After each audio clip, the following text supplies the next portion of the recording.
Eti ungejua jinsi uchungu na ninavyojisikia, ningesema niruhusu akili yangu kufanya uchizi kama ambavyo najifikiria.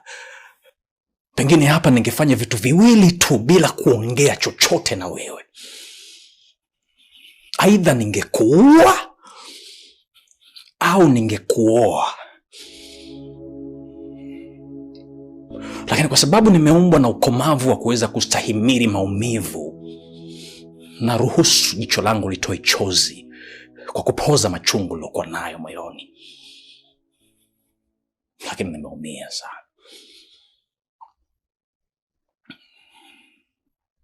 Ungekuwa nataka ungesema. Wanawake mbona wapo tu? Lakini energy ambayo na invest kwa ajili ya kumfanya mke wangu avutie,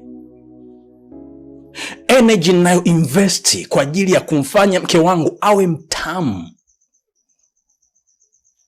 gharama nayo ibeba na maumivu nayo yatoa kwa ajili ya kuweka thamani kwa mke wangu, leo hii kirahisi brazo unakuja, unavuta, unapiga, halafu angekuwa ni mtu ambaye from fucking away my blood, mwanangu ambaye namwamini, natengeneza naye michongo, I trust, I give him my authority and every fucking stuff at my home place, and then what?